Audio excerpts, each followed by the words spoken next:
Oh, peu cher. Ça va être un très gros morceau. YouTuber égale loser. Je paraphrase, j'exagère, j'extrapole. On va voir un article du Numérama. Euh, Moi, je l'aime pas trop cet article. J'aime pas trop parce qu'il parle de YouTube et des YouTubeurs qui ont du mal à s'en sortir. Mais vous allez voir que les YouTubeurs qui ont interrogé ou qui donnent leur avis, pour moi, rentrent pas dans la catégorie YouTubeurs. Ce sont des intermittents du spectacle qui, au lieu de faire du cinéma, du théâtre et d'autres choses, du spectacle, font des chaînes YouTube. Et on a l'impression que c'est pas des youtubeurs, c'est qu'ils n'ont pas interrogé des youtubeurs à titre général, ils ont interrogé. C'est très péjoratif, mais alors c'est vraiment pour les guillemets des bobos parisiens avec des gros guillemets. J'ai vraiment rien contre eux, les gars, mais on va voir les profils. Vous allez voir avec moi. On va en discuter ensemble. Les commentaires sont là pour me corriger si j'ai dit des conneries, pour me contredire si j'ai dit des conneries, des contre-vérités. Mais on va aborder ce sujet avec toute la bienveillance que je peux avoir. Si je dis des choses un peu de travers ou un peu borderline ou que j'aurais même dépassé la ligne, n'hésitez pas à me le dire dans les commentaires. Ça, n'oubliez pas que c'est ma façon de parler et c'est aussi ma façon d'apporter mon propos et mon idée, mais il y a strictement rien de péjoratif ou du moins ad hominem. C'est-à-dire que j'ai rien contre la personne. Je vais en critiquer deux ou trois. J'ai rien contre la personne. Euh, Gros kiff. Ils font leur vie, ils kiffent leur vie, c'est le principal. Je donne juste mon avis. Et j'aimerais bien avoir votre avis également dans la vidéo, avec toute la bienveillance et la maturité et le côté adulte que je sais que vous pouvez avoir et que je sais que vous avez quand je vois les derniers commentaires que j'ai reçus sur ma chaîne. Sur ce, les amis, on se retrouve tout de suite après le générique. On est parti.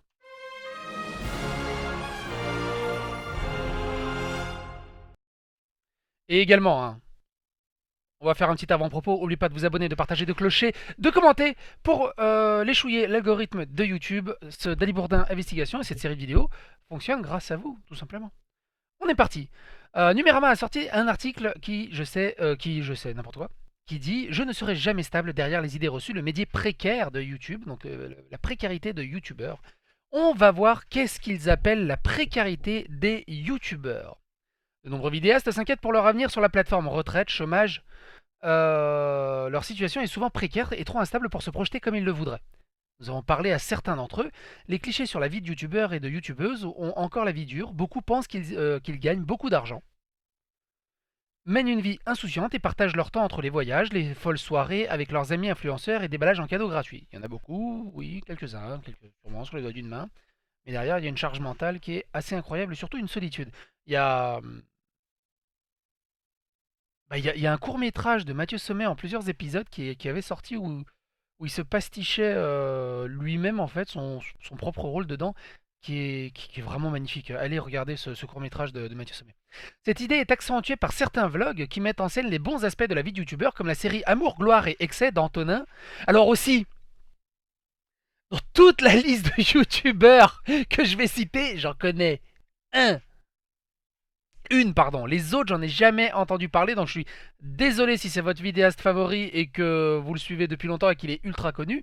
Je vis un peu dans ma grotte et surtout je bosse beaucoup à côté et je regarde surtout du gaming et du rétro gaming sur YouTube. Je regarde pas du tout de lifestyle, de Cooking Mama et ce genre de trucs. Donc Antonin, 880 000 abonnés, c'est énorme. Dedans, on y découvre une vie dont rêveraient beaucoup de jeunes, une bonne bande d'amis insouciants, drôles et débordants d'enthousiasme qui voyagent au bout du monde, pour lesquels l'argent ne semble pas un problème. Alors, on va écouter un extrait de ça. Encore une fois, je vous mets tous les extraits, toutes les sources dans la description de la vidéo si vous voulez les regarder. Qu'est-ce que c'est Antonin? Je connais pas Antonin, donc j'ai pris une vidéo au hasard. Je fais ça qui marche comme ça et je fais ah et je coupe mon Je crois qu'il téléphone est pour connu prendre le un jeune snap. là. J'arrive ici et je crois qu'elle a eu peur parce qu'elle est partie en courant. Ça court les biches. J'ai rien acheté, j'ai trop le seum. Je sais pas, elles étaient trop belles mais si chères. La journée Six Flags. C'était cool. On va au bowling à 20h. Je peux pas regarder plus. J'ai eu un putain de frisson qui m'est monté du sol au plafond là, c'est. Je crois que je suis trop vieux pour ces conneries. Je suis vraiment trop vieux pour ces conneries. J'ai envie de foutre des pafs. Je suis désolé, vous êtes jeune, vous êtes cool.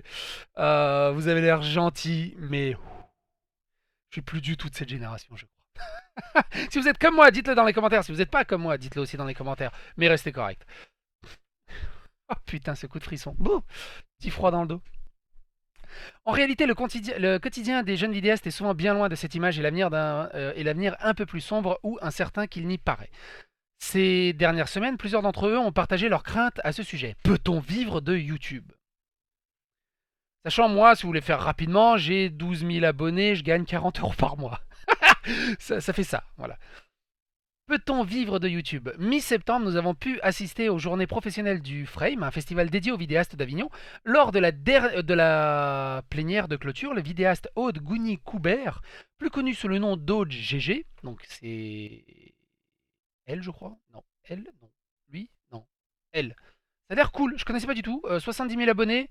Ça a l'air d'être une chaîne tournée autour du féminisme. Qui aura pour effet de changer la vie de toutes les femmes françaises. Sans pour autant ôter quoi que ce soit aux hommes. Vous savez, je suis Ça a l'air d'être une chaîne tournée autour du féminisme, mais elle a un look. Pas du tout pour le martyre des hommes. Simplement pas pour le martyre des femmes. Elle a un look qui passe très bien et il y a une petite approche un peu artée en fait à son extrait de vidéo. Je vais me pencher dessus. Ça a l'air intéressant en tout cas, mais je connaissais pas du tout. Et Swan Périssé ont échangé sur ce sujet. Le premier arguait qu'il n'était pas possible pour l'instant de vivre de YouTube, à part de rares exceptions. Tu m'étonnes, à 70 000 abonnés. Elle se disait plutôt pessimiste au sujet de c'est une très bonne vitrine, mais il reste des choses à gagner. A-t-elle dit, en prenant des exemples de l'indépendance financière par rapport à YouTube. Alors, Swan Périssé, pareil, je ne connaissais pas, c'est 460 000 abonnés.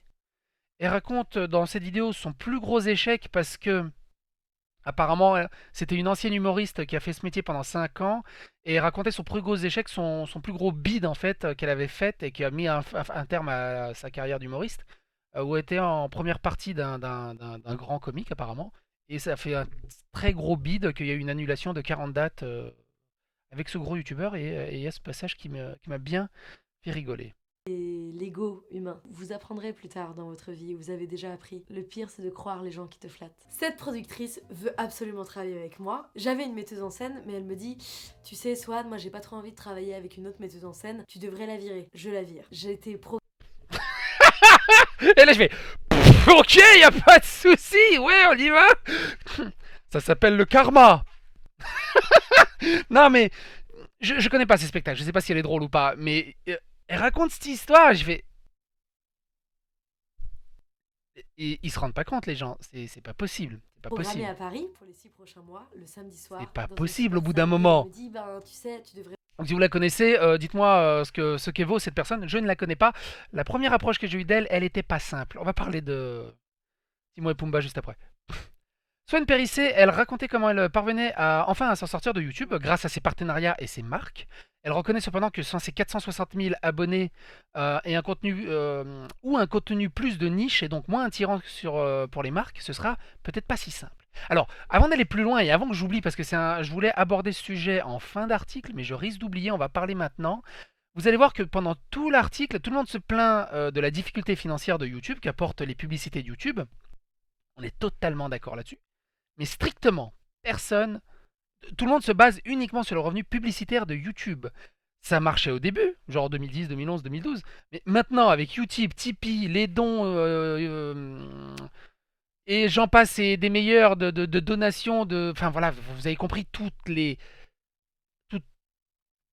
la toile d'araignée de revenus supplémentaires qu'un vidéaste peut avoir pas quand t'as 70 000 abonnés. Je veux bien que ça soit compliqué. Quand t'as 450 000 abonnés, 500 000 abonnés et que ça commence à arriver par là, entre les dons, les Utip, les machins, les trucs, je pense que tu peux avoir un revenu plus correct. Peut-être toujours pas en vivre parce que c'est vraiment la merde, on est d'accord. Tu peux pas en vivre décemment, mais t'as de quoi faire. Et le truc, moi, c'est que dans cette balance de tout ce qu'ils racontent de leur misère, c'est qu'ils en prennent absolument pas en compte. Ils s'arrêtent uniquement à la publicité. Donc, pour moi, c'est un peu faux cul. C'est un peu faux cul. Je m'apitoie sur mon sort que c'est très difficile, mais j'oublie un peu tout ce qu'il y a derrière et tous les frics et tout ça.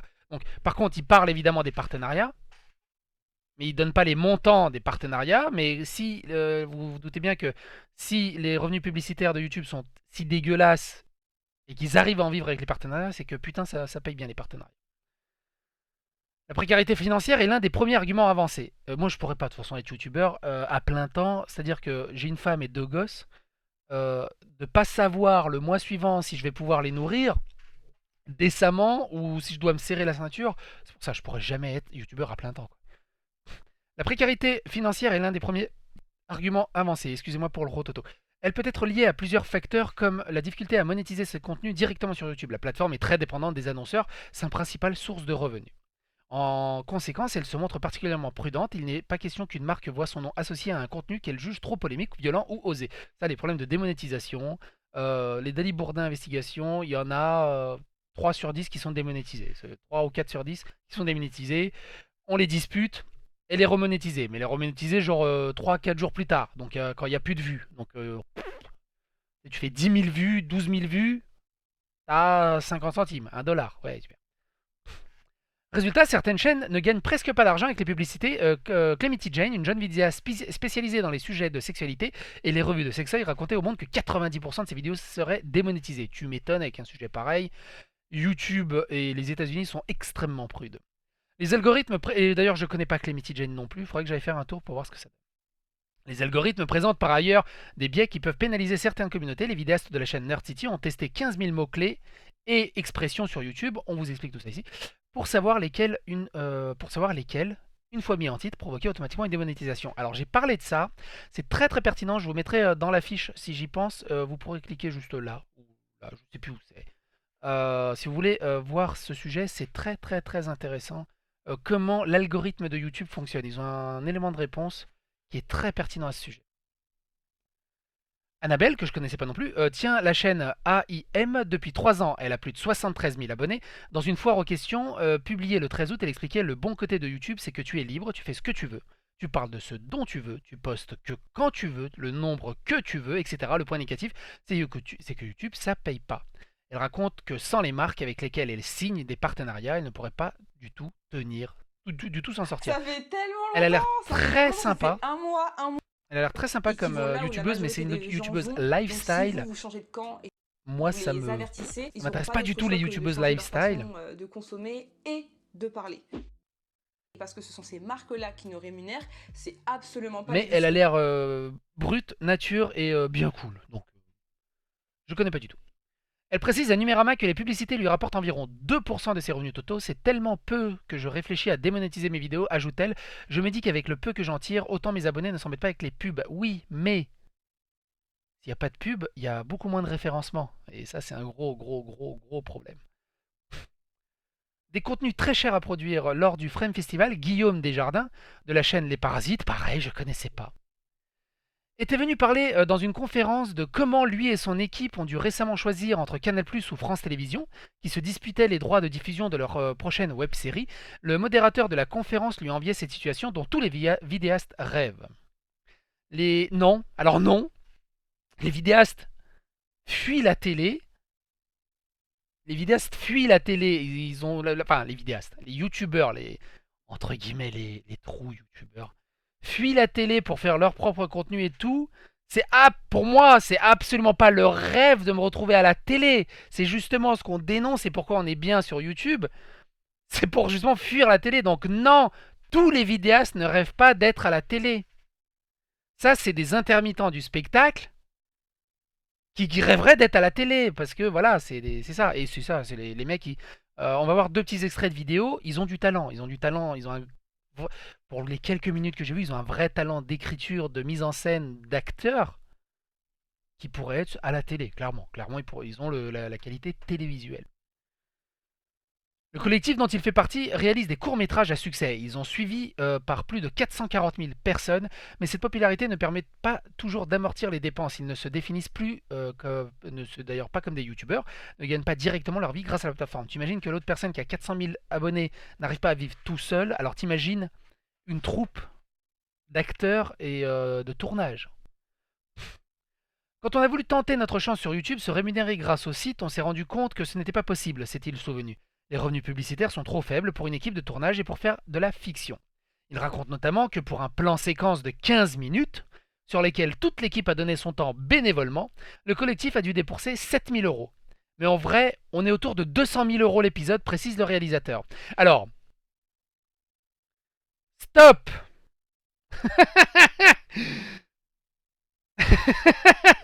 Comment tu peux passer d'un budget de 7 000 €, mais en fait ça coûte en vérité 200 000 €? Ça, c'est le mec qui veut se vendre aux chaînes de télé, tout simplement. Ouais, mais vous savez que c'est 200 000 € là ce qu'on produit, hein, les gars. Même 7 000 €. Alors, on va regarder. On va prendre. J'ai pris 2 épisodes au hasard, parmi les dernières vidéos qui sont sorties. On va regarder si ça vaut 200 000 €. Alors, il y a ça.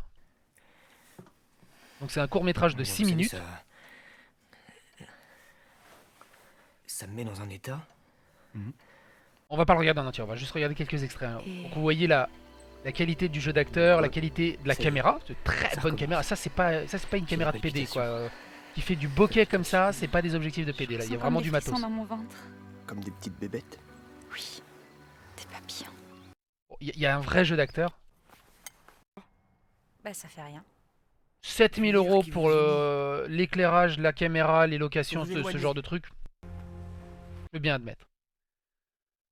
200 000 €? Non.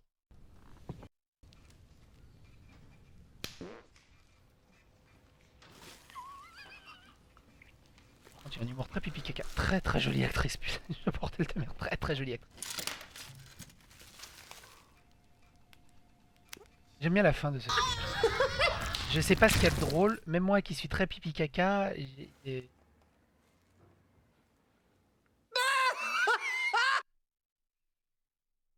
3 minutes, 200 000 €. Wouh! Ouais, c'est un peu le réflexe que j'ai eu. Tu vois. Wouh! Non, non, non, non. Pas 200 000 €. Non. Mon cul, c'est du poulet sur la commode enrobé de KFC. S'en sortir...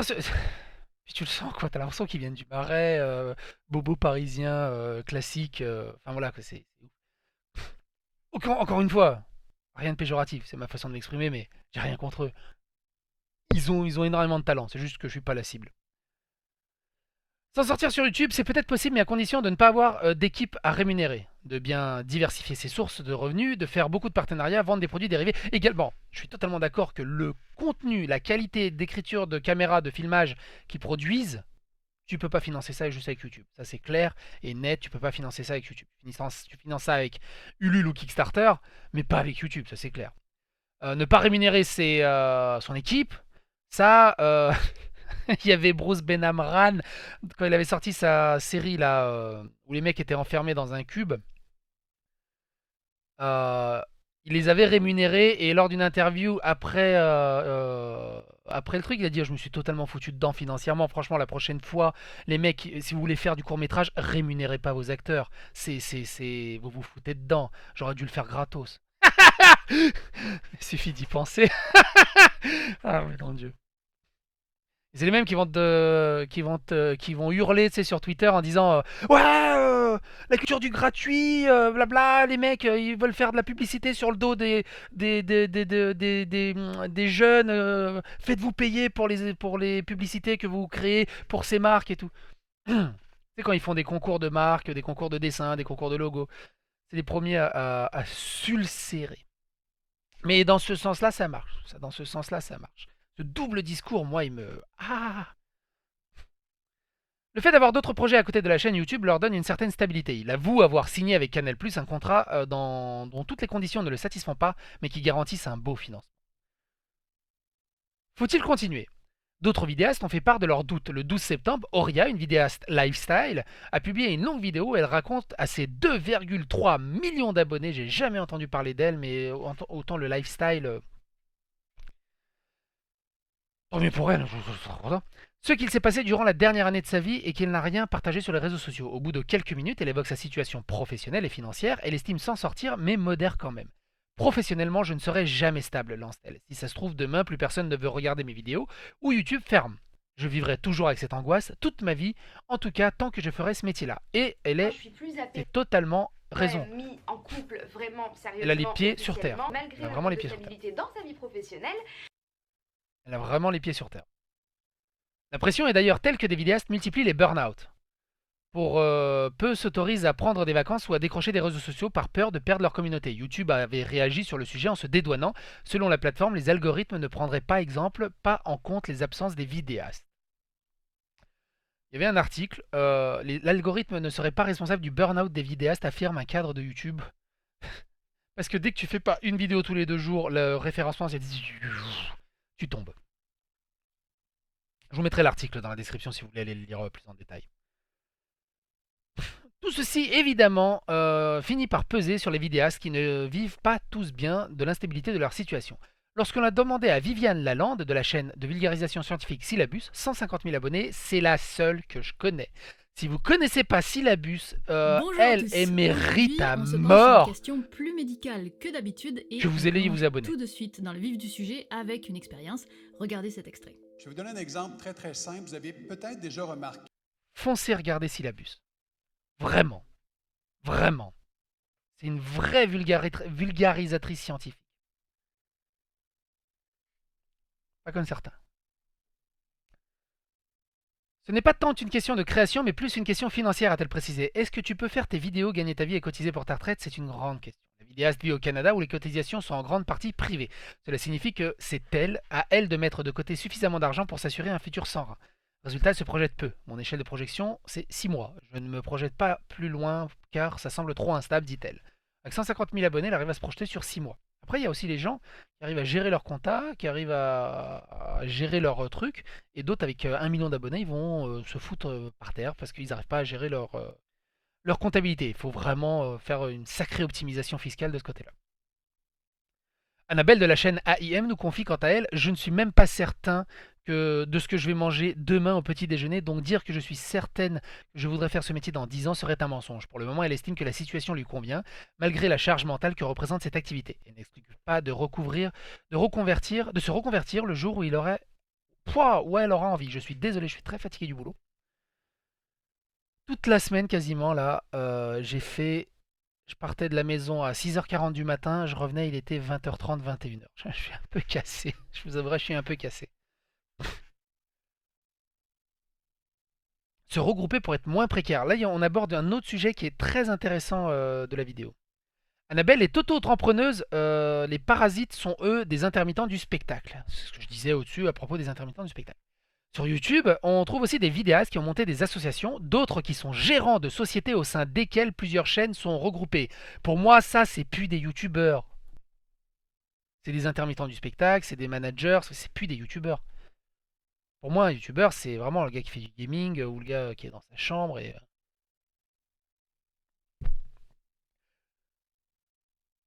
Ou même des gros, genre joueur du grenier, Sardoche. Enfin, Sardoche, c'est plus un streamer, mais bon, ça rentre dans le moule, on va dire.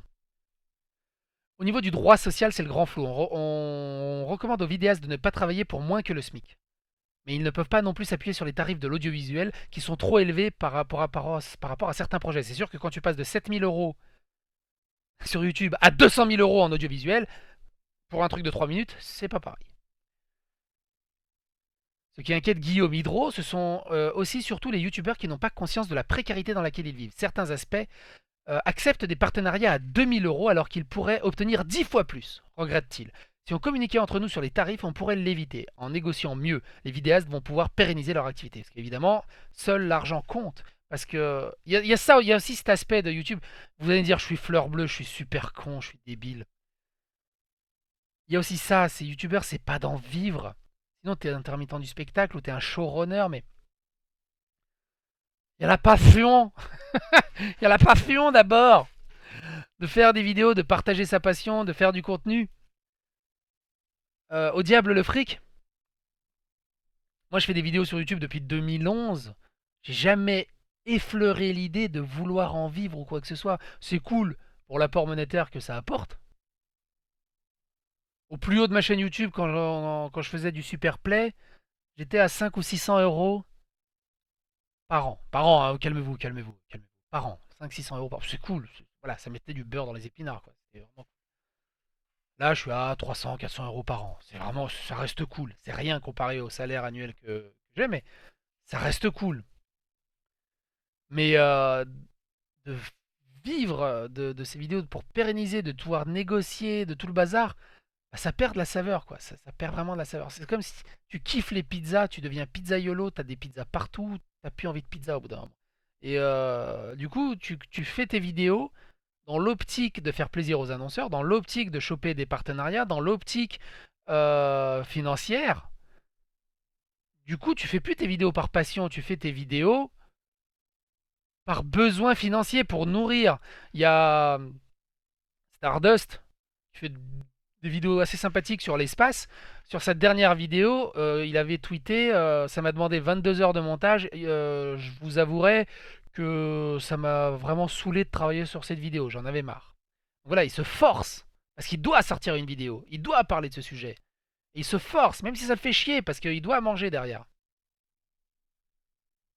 Alors que moi, je fais une vidéo où je m'en fous. Et démonétisé, je m'en fous. Ça me fait chier pour le référencement. Mais sinon, je m'en fous. J'aurais pas envie de faire une vidéo, je m'en fous. D'être tenu comme ça par les boules, c'est chiant, c'est chiant. Ça, c'est clair que c'est chiant. Il estime toutefois que les choses évoluent petit à petit. YouTube serait assez ouvert pour aider les vidéastes à se professionnaliser. C'est dans leur intérêt aussi, précise Guillaume Hydro, et même Pôle emploi s'intéresserait un peu à leur sujet. Alors, on a raté un article dans le tas. Récemment, la Guilde a rencontré la directrice régionale de cette agence qui voulait mieux comprendre les besoins des vidéastes. Pour le moment, beaucoup d'entre eux, de leur part, de leur statut professionnel, ne toucheraient même pas le chômage s'ils cessaient leur activité. Au niveau national, Pôle emploi nous a fait savoir que rien n'est prévu en ce sens. 1, ils ne toucheraient pas le chômage. 2, le nombre de vidéastes qui ne déclarent pas les dons, qui mettent tout dans la poche, qui vont se faire rattraper après. Alors, là. Et on va terminer par un truc, j'ai oublié de cliquer sur un lien. On va vous parler d'un truc, c'est ça. Les tournages polluants, déplacements peut-on vraiment être youtubeur et écolo? Le focusisme des youtubeurs écolo. Il y a... Attention à ce que je vais dire, hein. Oh là là, calmez-vous. Étrange Escale, ce monsieur, c'est le roi sur YouTube, quoi. Il fait une qualité incroyable, c'est fossoyeur de films.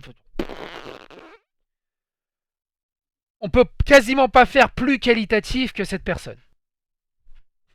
Voilà ce qu'il va dire. Là. Attends, je sais où. Il me manque un truc. Voilà, ça m'avait demandé 7 voyages. Donc pour les étranges escales, ça lui avait demandé 7 voyages, soit 14 trajets au total. Et donc il y a l'empreinte carbone qui le faisait chier, dit-il lors de frais. Je ne pouvais pas faire comme si de rien n'était, comme si cela n'avait pas un impact écologique fort. Donc voilà, il se sentait mal écologiquement pour tous les voyages en avion qu'il a fait. Donc, pour se racheter, le vidéaste a trouvé une solution originale, compenser son empreinte carbone en plantant des arbres. Il a cherché un organisme sérieux qui recevait des dons pour la reforestation et a également jeté son dévolu par une société française, Reforestation. Mais c'est génial. Il a alors fait face à un nouvel obstacle. Pour récolter un maximum de dons, j'ai décidé de créer et vendre des t-shirts. Mais même si j'ai fait en sorte de trouver une entreprise locale avec de bonnes conditions de production, créer quelque chose pour compenser son empreinte n'était pas vraiment parfait.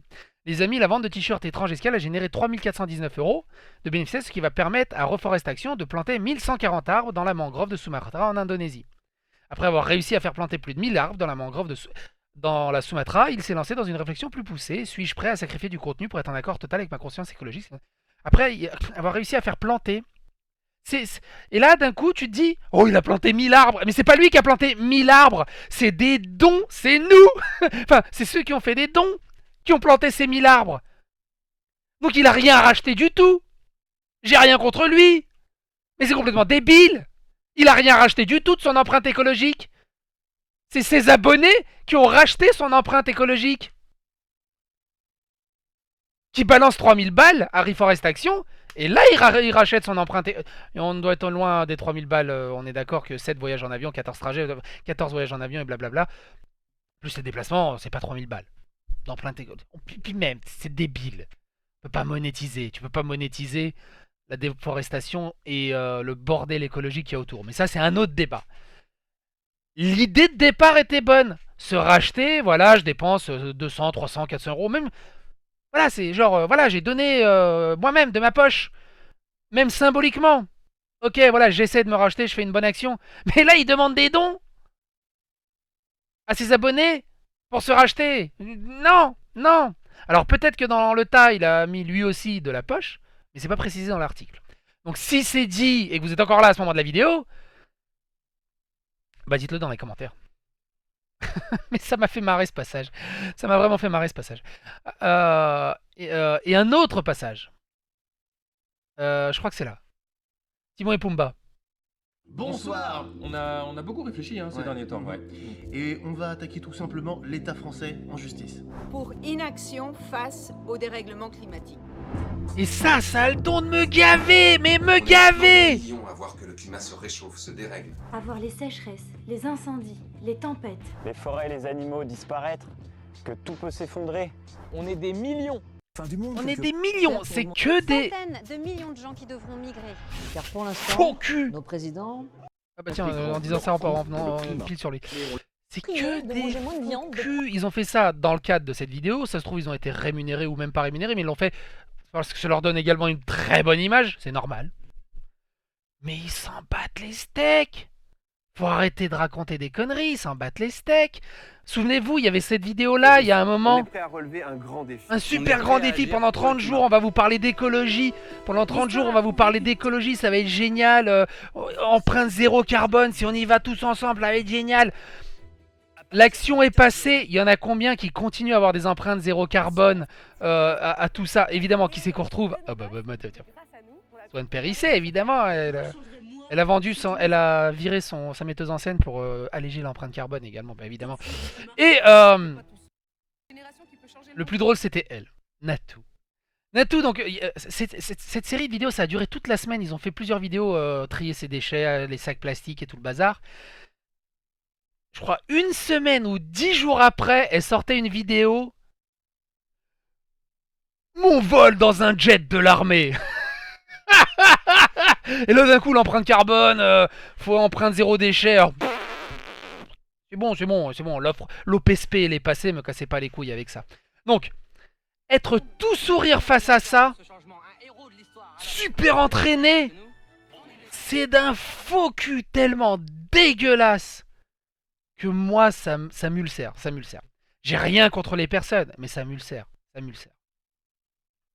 Ça m'ulcère. Moi, on me demande, même moi, je crois qu'on me demande de faire une vidéo là-dessus. Je fais pas vidéo. Non, je trie pas, mais enfin, j'ai un pavillon, j'ai 2 poubelles, un pour le truc, donc on va dire je trie mes déchets là-dedans. Mais je vais pas me mentir. J'ai mon mode de vie. Je suis très loin d'être empreinte zéro carbone et écologique. Mais je vais pas faire une vidéo, il faut diminuer le truc de la viande, faut jeter ces... Je le sais qu'il faut jeter les canettes dans les poubelles et tout le bazar. Mais faut arrêter ce truc, c'est vraiment... J'ai beaucoup digressé, j'ai strictement rien, encore une fois, j'ai rien contre les personnes, évidemment. Jeter les canettes dans les poubelles.